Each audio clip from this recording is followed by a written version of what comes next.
कालपासून पाणी प्याली नाही, जेवली नाही, तब्येत बिघडलेली, सगळे घरातले चिंतातूर. आई काही खाणं ग?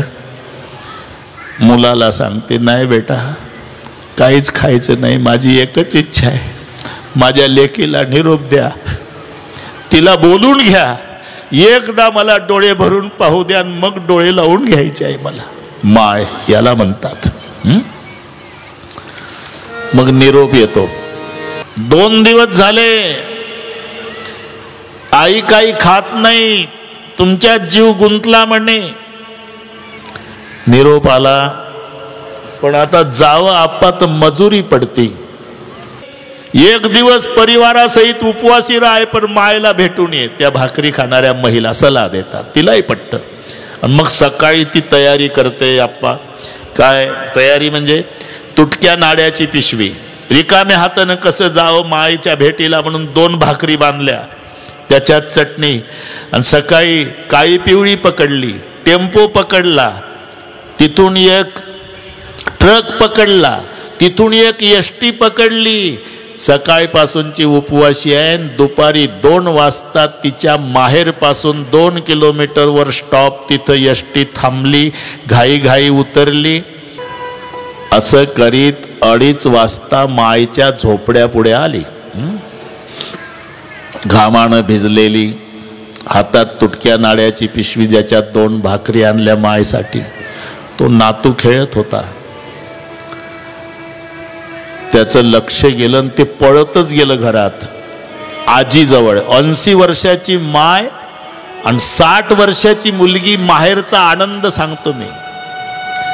आजी डोळे मिटून पडली होती, 2 दिवसात काही खाल्लं नव्हतं. त्यानं तोंडाजवळ आजी उघडले डोळे, असं केलं. आत्या आली, आत्या. एवढ्या शब्दात मरायच्या मार्गी लागलेल्या माशावर पाणी वतलं म्हणजे अवस्था. तिची ताडकन उठली म्हातारी. कुठून बळ आलं, नुसतं लेक आली एवढं ऐकलं. हातात काठी घेतली, कुडाचा आधार. इथून दिसेल तुम्हाला गाठीचं लुगडं, केसाच्या झिंज्या उडतात, पांढरे झालेले केस, दोरीनं बांधलेला चष्मा, लटलट मान हालतीन, झोकांड्या खातच बाहेर आली. 2 दिवस उठली नव्हती. आणि अशी माझी लेक आली म्हणती का ग? आली आई. कुठं आहे? अंगणात उभी आहे, तिथंच थांब. तो एक माहेरचा विधी असतो. माय असेपर्यंतच असतो तो. घरात गेली, दुरडीतल्या भाकरीचा एक तुकडा, तांब्यात पाणी, पुन्हा लेकीजवळ उभी राहिली. एक तुकडा भाकरीचा उजव्या भागाला फेकला डोक्याहून, एक डाव्या भागाला फेकला आणि तोंडाहून हात फिरवून कडा बोट मोडून म्हणाली, एवढ्या उन्हातानाची आली बेटा, सुखाची राय, तुझ्या जीव गुंतला होता माझा. हा आनंद तोपर्यंत आहे जोपर्यंत माय जिवंत आहे. मग माय मेल्यावरचे अनुभव येतात या मावल्यांना. माय मरून 6 महिने झाले की बहिणीला वाटतं भावाच्या भेटीला जावं. 6 महिन्याने आली बहीण. योगायोग आप्पा वेळ सायंकाळची. भाऊ फिरायला गेलेला आणि वहिनी चित्रहार बघत होती आणि बहीण भावाच्या दरवाजात पिशवी घेऊन उभी. 5 मिनिट झाले, 10 मिनिट झाले, उभी आहे. 11व्या मिनिटाला बहीण एकटी रडू लागली भावाच्या दरवाजात. का? 6 महिन्यापूर्वी मरण पावलेल्या मायची आठवण आली. पांडुरंगा, माझ्या भावाच्या दरवाजात 10 मिनिटापासून भिकारींसारखी उभी आहे मी.